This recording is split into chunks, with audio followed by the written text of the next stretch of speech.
Tuhan bersamamu.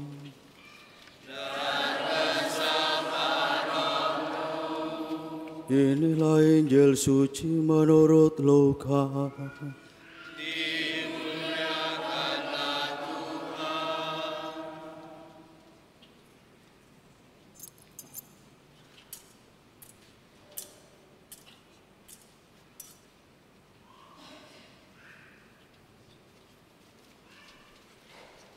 Beberapa waktu sesudah kedatangan malaikat Gabriel, berangkatlah Maria dan bergegas menuju sebuah kota di pegunungan Yehuda.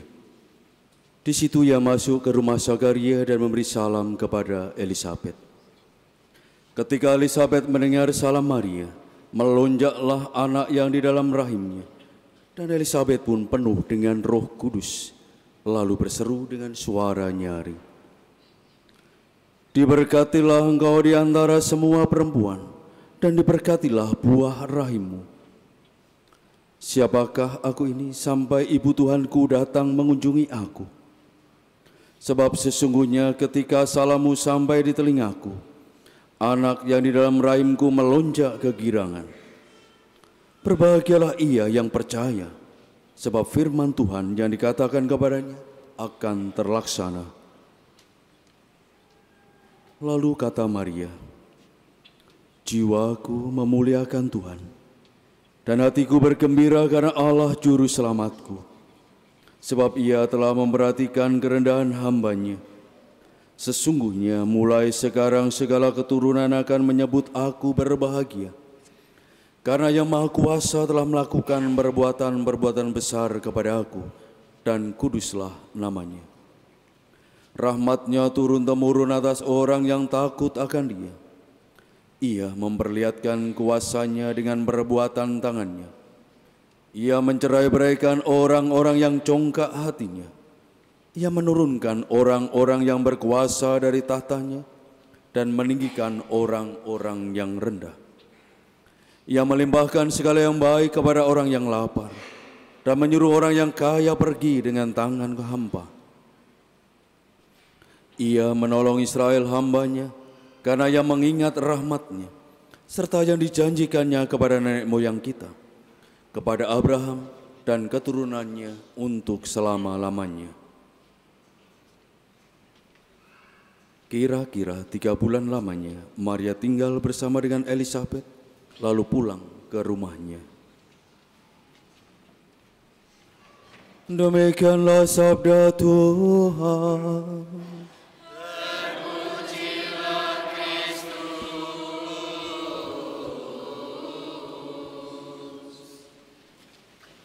Bapak, Ibu, dan para saudara terkasih, Hari Raya Santa Peran Maria diangkat ke surga sebenarnya dirayakan tanggal 15 Agustus. Tetapi Gereja Indonesia memberikan penghormatan yang begitu besar kepada Bunda Maria ini. Maka selalu dirayakan pada hari Minggu yang terdekat dari tanggal 15 Agustus itu. Kebetulan tahun ini hari Minggu terdekat dari tanggal 15 kan 17 gitu. 17 pas hari Minggu, hari kemerdekaan, proklamasi kemerdekaan. Tidak mungkin mengalahkan hari raya proklamasi kemerdekaan. Dan ini juga keistimewaan Gereja Indonesia.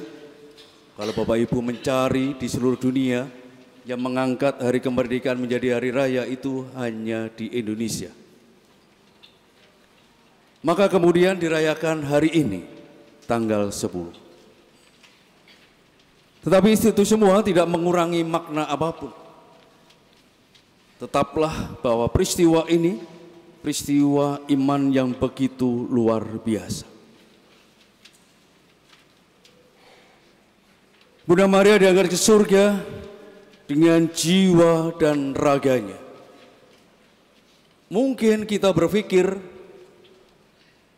apakah Bunda Maria itu tidak mati, lalu kemudian diangkat dengan jiwa dan raganya? Kalau dalam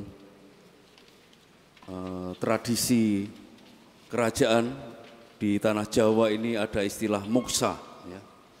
tiba-tiba menghilang. Gitu. Apakah demikian? Bapak, Ibu, dan para saudara sekalian, tidaklah demikian. Bunda Maria sebagai manusia tetap mengalami kematian. Tetapi hari raya Perawan Maria diangkat ke surga dengan jiwa dan raganya ini, kita tidak bisa melepaskan peristiwa iman yang lain, yakni Maria dikandung tanpa noda dosa asal. Karena ketidakberdosaannya itulah Maria memperoleh penghormatan rahmat yang begitu luar biasa di dalam karya keselamatan ini. Maka dia diangkat oleh Sang Putra dengan jiwa dan raganya. Ketaatannya, kesetiaannya, dan kerelaan dirinya membawanya di dalam kemuliaan ini. Bunda Maria sejak awal mula memang sudah ditetapkan oleh Allah sendiri untuk melahirkan Sang Penebus, Sang Juru Selamat.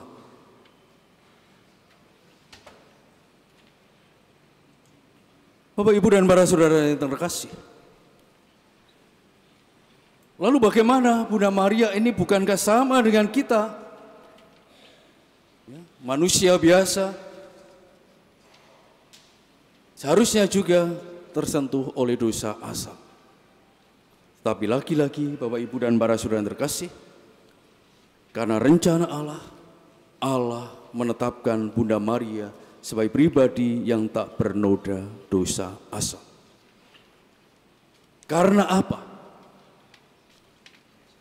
Karena perutusan yang diterima oleh Bunda Maria adalah melahirkan seorang penebus, yakni penebus dosa. Maka secara sederhana tidak mungkin orang berdosa itu menebus dosa sesamanya. Maka yang bisa menebus dosa adalah hanya Dia yang tak tersentuh oleh dosa. Maka Dia yang tak tersentuh dosa ini, Tuhan Allah memakai cara dengan masuk dalam hidup manusia. Maka Dia juga menetapkan jalan untuk menghadirkan Sang Penebus dosa ini dengan yang tak tersentuh oleh dosa. Maka Maria ditetapkan oleh Tuhan Allah, dipilih sejak awal mula untuk melahirkan penebus ini. Dan jelaslah bahwa kehadiran Sang Penebus ini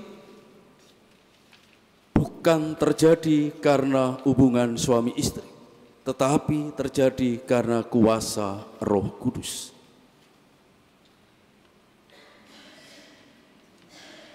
Bapak, Ibu, dan para saudara terkasih, inilah yang sungguh-sungguh membawa Bunda Maria, keistimewaan Bunda Maria, sehingga mengalami kemuliaan yang begitu luar biasa. Maka kita bisa belajar dari refleksi seorang Santo Irenaeus.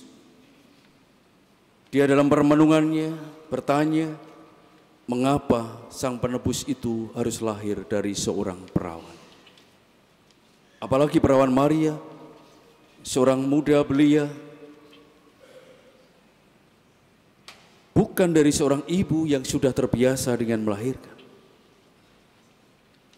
Maka dalam permenungannya Santo Irenaeus itu menemukan bahwa sama seperti manusia pertama diciptakan oleh Tuhan Allah dari tanah yang belum tersentuh oleh apapun, belum tersentuh oleh keserakan, keegoisan manusia, sungguh-sungguh masih murni.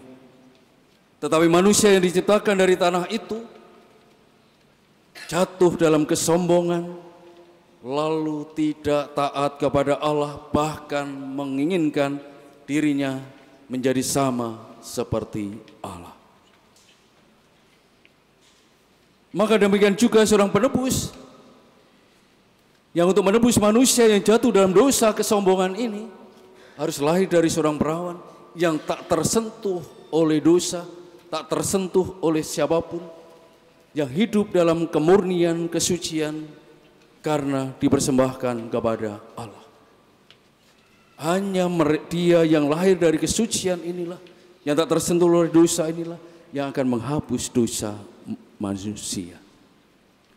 Karena itulah Bapak Ibu dan para saudara yang terkasih, sungguh peristiwa ini sekali lagi menjadi jaminan kepastian akan harapan kita dari kemuliaan kekal itu. Nyatalah bagaimana perjumpaan dua pribadi antara Maria dan Elizabeth. Perjumpaan dua pribadi yang berada dalam situasi yang sulit. Elizabeth hamil di masa tuanya, tetapi di saat dia juga berjuang untuk menerima aib di dalam hidupnya. Maria juga berada dalam kesulitan yang besar karena dia mengandung sebelum dia bersuami. Sama-sama hidup dalam kesulitan.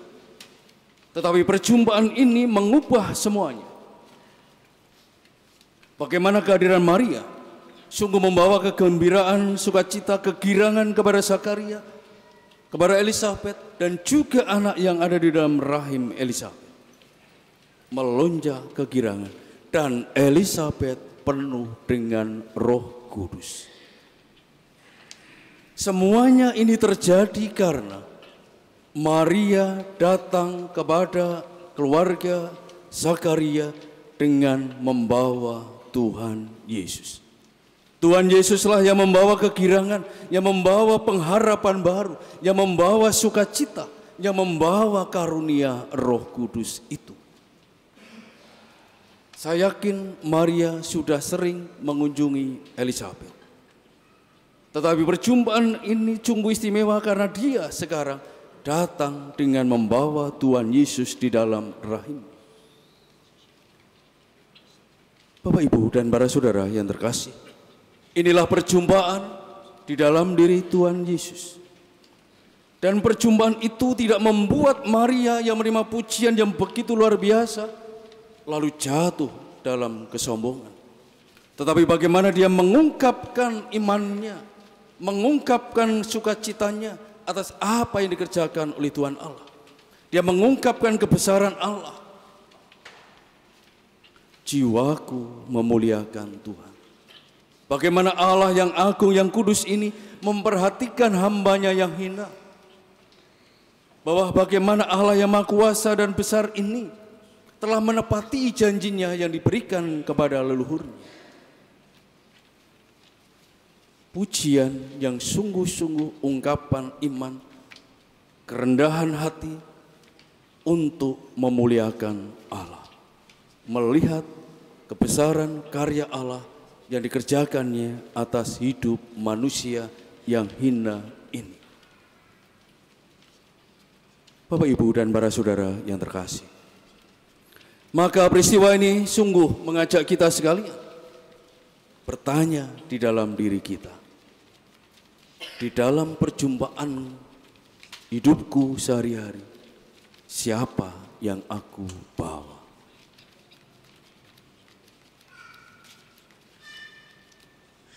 Siapa yang membawa Tuhan Yesus dalam sekali perjumpaan?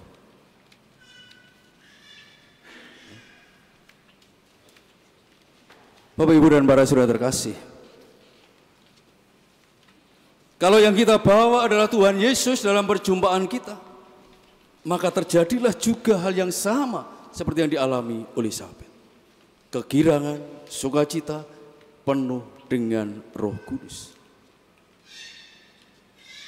Tetapi kalau dalam perjumpaan kita, lalu kita mulai gosip rasan-rasan, gitu, ngomongkan ini itu, cerita palsu. Itu semua mengungkapkan sebuah kesombongan. Karena tanpa sadar kita mau menunjukkan, akulah yang paling baik, akulah yang paling benar, akulah yang patut kamu percayai, yang patut kamu hormati. Maka kalau perjumpaan yang terjadi demikian, itu artinya kita bukan membawa Tuhan Yesus, tetapi membawa diri kita yang penuh dengan kesombongan itu. maka yang terjadi pula bukan rasa syukur untuk memuliakan Allah. Orang yang seperti ini tidak akan pernah melihat kebesaran Allah di dalam karya-karya yang dikerjakan atas hidup kita. Yang selalu diungkapkan adalah aku, dan aku. Inilah kesombongan manusia. Inilah ketinggi hatian manusia. Dan ini pula yang kemudian membuat orang tidak taat kepada Allah. Dan akhirnya mengalami jatuh dalam keberdosaan. Dan itu berarti akan jauh dari kemuliaan surga. Karena itu Bapak, Ibu, dan para saudara terkasih, sekali lagi peristiwa iman ini mengajak kita untuk selalu membawa Tuhan Yesus dalam setiap perjumpaan kita dengan segala kerendahan hati kita di hadapan Allah, di hadapan sesama, supaya semakin nampaklah akan kebesaran Allah di dalam hidup kita, semakin nampaklah kemuliaan Allah di dalam hidup kita, semakin nampaklah karya-karya besar yang dikerjakan Allah di dalam diri kita. Tanpa itu semua, harapan kita akan kemuliaan surgawi tidak akan mendapatkan kepastian. Tetapi ketika kita selalu membawa Tuhan Yesus dalam perjumpaan dengan penuh kerendahan hati, dengan penuh sukacita, kegembiraan, dan membawa Tuhan Yesus, maka kemuliaan surgawi selalu menjadi kepastian bagi kita semua.